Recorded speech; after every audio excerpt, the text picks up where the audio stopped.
প্যারে হাজিরিন, নবীর সাহাবী আবু হুরায়রা রাদিয়াল্লাহু তাআলা আনহু এবং তিনার ছাত্র সাঈদ ইবনুল মুসাইয়িব রাহমাতুল্লাহি আলাইহি বাজারে গেছেন কেনাকাটা করার জন্য। আর তাদের চিন্তা চেতনা কেমন ছিল?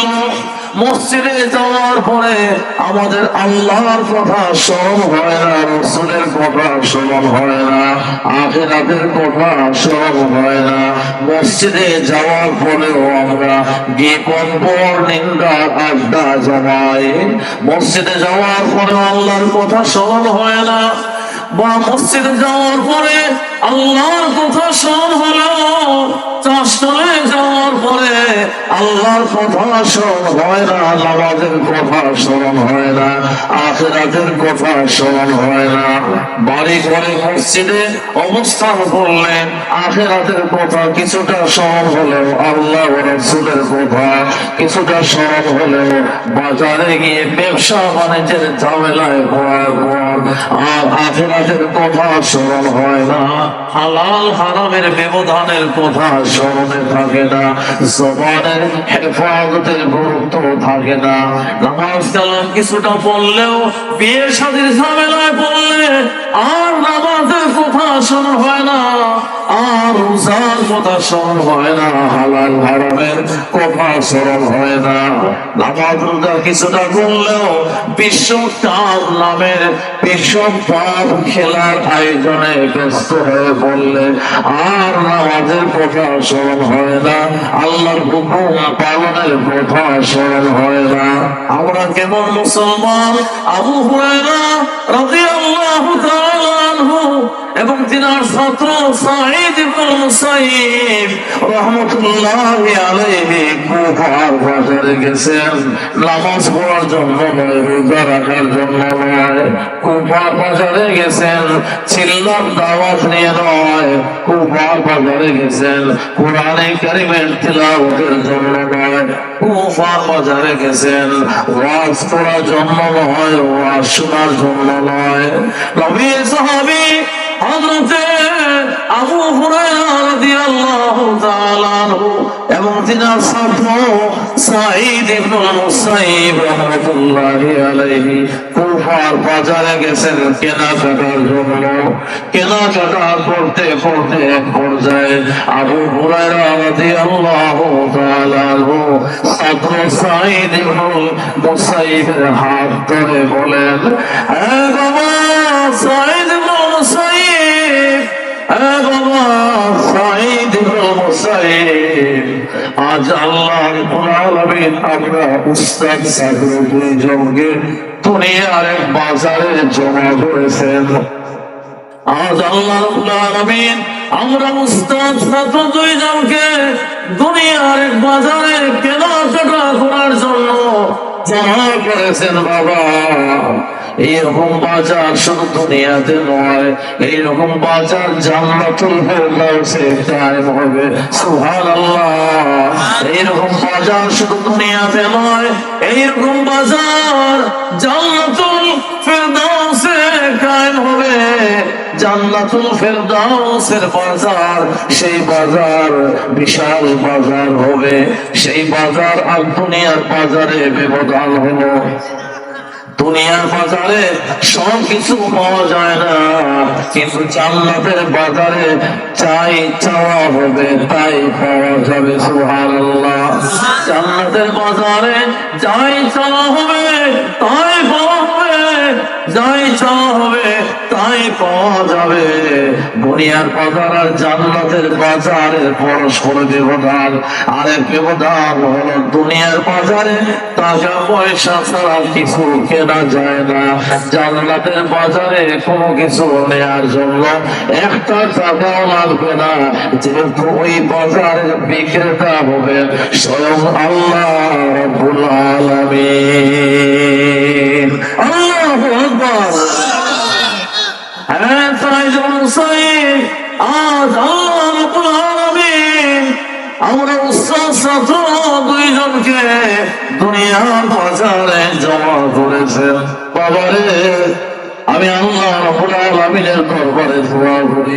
উস্তাদ ছাত্রের হাত করে দোয়া করেছেন, আমি আল্লাহ রাব্বুল আলামিনের দরবারে দোয়া করি।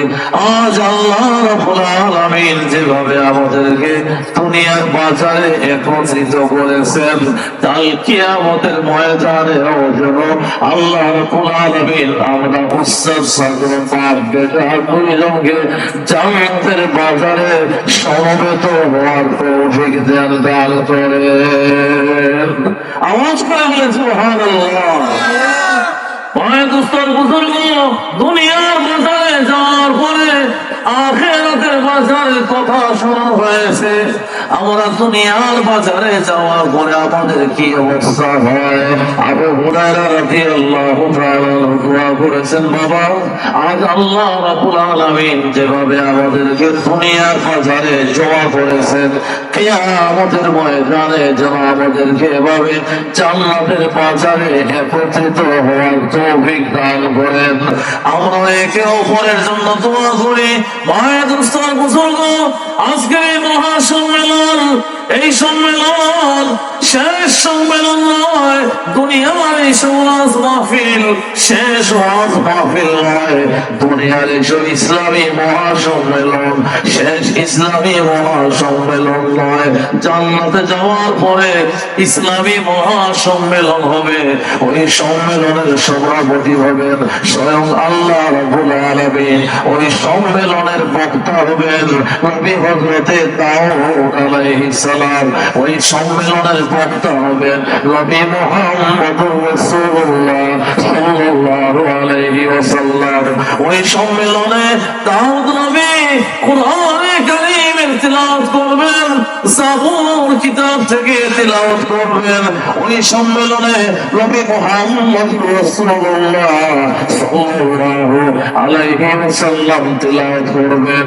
ওই সম্মেলনের শেষ প্রান্তে বাবারা স্বয়ং আল্লাহ রাব্বুল আলামিন আমাদেরকে সূরা রহমান তিলাওয়াত করে শোনাবেন। সুবহানাল্লাহ। আমরা একে অপরের জন্য দোয়া করি। আল্লাহ রাব্বুল আলামিন আজ আমাদেরকে যেভাবে দুনিয়ার এই ওয়াজ মাহফিলে, দুনিয়ার এই ইসলামী মহাসম্মেলনে জমা করেছেন, আল্লাহর দরবারে কায়দাকে দোয়া করি কালকে আমাদের ময়দানে আল্লাহ রাব্বুল আলামিন যেন আমাদেরকে জাহান্নামের অগ্নিকুণ্ড থেকে রক্ষা দিয়ে মুক্তি দিয়ে জান্নাতের ইসলামী মহাসম্মেলনে যোগদানের তৌফিক দান করেন। আল্লাহু আমিন। আল্লাহ তুমি আমাদের রোমাজারি, আমাদের এই আহাজারিকে কবুল ও মঞ্জুর ফরমাও। আল্লাহুম্মা আমিন। আল্লাহ শুরুতেই বলেছি, আল্লাহ রাব্বুল আলামিন আমাদেরকে যেসব নেয়ামত দান করেছেন, এইসব নেয়ামতের মধ্যে সবচেয়ে বড় নেয়ামত হলো ঈমান আর ইসলাম। এই ঈমান আর ইসলাম আল্লাহ রাব্বুল আলামিন মেহেরবানি করে আমাদেরকে দান করেছেন। এটা আল্লাহ পাকের খাস মায়া আর দয়া আমাদের প্রতি। তাই বলা হয় কি বাস্তব ধর্মী কথা, আমাদের উপর সবচেয়ে বড় মেহেরবান শুধু ঈমান আর ইসলাম, এই নিয়ামতের উপর ভিত্তি করে নয়। আমরা তো রাত দিন 24 ঘন্টা মওলা রাব্বুল আলামিনের নিয়ামত রাশির মধ্যে ডুবে আছি। আমাদের প্রতি সবচেয়ে বড় দয়াবান, সবচেয়ে বড় মেহেরবান হলেন এক নম্বরে আল্লাহ রাব্বুল আলামিন। আল্লাহ রাব্বুল আলামিনের পরে আমাদের প্রতি সবচেয়ে বড় মেহেরবান, সবচেয়ে বড় দয়াবান হলেন নবী মুহাম্মদুর রাসূলুল্লাহ সাল্লাল্লাহু আলাইহি ওয়াসাল্লাম। নবীজি তিনি তিনার জীবন বিসর্জন দিয়ে তায়েফের ময়দানে রক্তে রঙিন হয়ে, উহুদের ময়দানে দন্দান মুবারক শহীদ করে, মাথা দিয়ে তীর মল্লম পর্যন্ত ঢুকিয়ে আমাদেরকে জাহান্নামের কিনারা থেকে উদ্ধার করে জান্নাতের পথে, ইসলামের পথে নিয়ে এসেছেন। তাই এই আমাদের প্রতি আল্লাহ রাব্বুল আলামিনের পরে সবচেয়ে বড় মুহসিন, সবচেয়ে বড় দয়াবান আর মেহেরবান হলেন নবী মুহাম্মদুর রাসূলুল্লাহ সাল্লাল্লাহু আলাইহি ওয়াসাল্লাম। নবী মুহাম্মদুর রাসূলুল্লাহ সাল্লাল্লাহু আলাইহি ওয়াসাল্লাম সাল্লামের পর আমাদের প্রতি সবচেয়ে বড় দয়াবান আর মেহেরবান হলেন নবীর 1,24,25,000 সাহাবায়ে কেরাম। যেহেতু তাদের মাধ্যমে আমাদের পর্যন্ত দিন এসে পৌঁছেছে, সাহাবায়ে কেরামের পরে আমাদের প্রতি সবচেয়ে বড় দয়াবান, সবচেয়ে বড় মেহেরবান হলেন উম্মতের হকদানি উলামায়ে কেরাম। আলহামদুলিল্লাহ, আলহামদুলিল্লাহ। বায়তুস সরফুল জানে আলম পয়গম্বর ইসলাম সাল্লাল্লাহু আলাইহি ওয়াসাল্লাম বলেন, আমার উম্মতেরা তোমরা এমন জামানায় তোমাদের আবির্ভাব হবে, এমন জামানায় তোমাদের আগমন হবে, আমি আখিরি জামানার নবী মুহাম্মদুর রাসূলুল্লাহ সাল্লাল্লাহু আলাইহি ওয়াসাল্লামকে তোমরা পাইবা না। আমাদের মতো আখিরি জামানার উম্মতকে লক্ষ্য করে আল্লাহর নবী 1400 বছর পূর্বে বলে গেছেন, হে আমার আখিরি জামানার উম্মতেরা তোমরা এমন জামানায় আগমন করবা, এমন জামানায় তোমাদের আগমন হবে, আমি নবী মুহাম্মদুর রাসূলুল্লাহ দিদার তোমাদের নসিব হবে না। আমার সাহাবায়ে কেরামকে তোমরা পাইবা না, আবু বকরকে পাইবা না, উমরকে পাইবা না, উসমান জিন্নাইনকে পাইবা না, আলী কাররামাল্লাহু ওয়াজহাহুকে পাইবা না, আব্দুল্লাহ ইবনে মাসউদকে পাইবা না, আব্দুল্লাহ ইবনে আব্বাসকে পাইবা না, আবু হুরায়রা রাদিয়াল্লাহু আনহুকে পাইবা না, আব্দুল্লাহ ইবনে উম্মে মাকতুমকে পাইবা না, বেলাল হাবশিকে পাইবা না, আসওয়াদ কিন্দিকে পাইবা না, আবু উমামা আল-বাহিলিকে পাইবা না, সুহাইল রুমিকে পাইবা না, আব্দুর রহমান ইবনে আউফকে পাইবা না, আমার কোন সাহাবীকে তোমরা পাইবা না।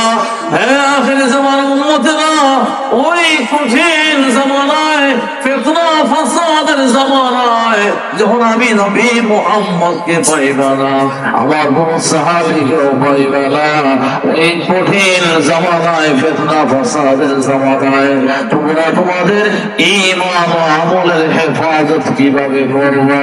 হে আমার উম্মতেরা, আখির জামানার উম্মতেরা, আলাইকুম বিমুজালাসাতিল উলামা। হে আমার আখির জামানার উম্মতেরা, ওই ফিতনা ফাসাদের জামানায়, আখিরি জামানায় ঈমান ও আমলের যদি হেফাজত করতে চাও, তাহলে উম্মতের হক্কানি উলামায়ে কেরাম যারা আমার নায়েব, যারা আমার প্রতিনিধি, উম্মতের উলামায়ে কেরামের সাথে সম্পর্ক রাখিও। উম্মতের উলামায়ে কেরামের সাথে সম্পর্ক রাখার সুবাদে ঈমান ও আমলের হেফাজত হবে। ঈমান ও আমলের এই ফিতনা ফাসাদের জামানায় ঈমান ও আমলের হেফাজতের একটাই মাত্র ব্যবস্থা, উম্মতের হক্কানি উলামায়ে কেরামের সাথে সম্পর্ক রাখতে হবে।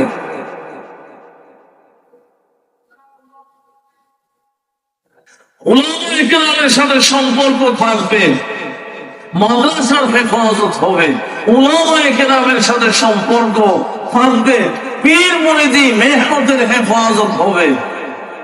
অন্যথায় পীর মুরিদির মেহনত ভণ্ডামি নষ্টামিতে রূপান্তরিত হবে। আমাদের দেশের অনেক অনেক সিলসিলা এগুলা মূলত ভালো ছিল, কিন্তু এখন ভণ্ডামি নষ্টামি নোংরামিতে লিপ্ত হয়েছে। এর একটাই মাত্র কারণ, হক্কানি উলামায়ে কেরামের সাথে তাদের সম্পর্ক নাই।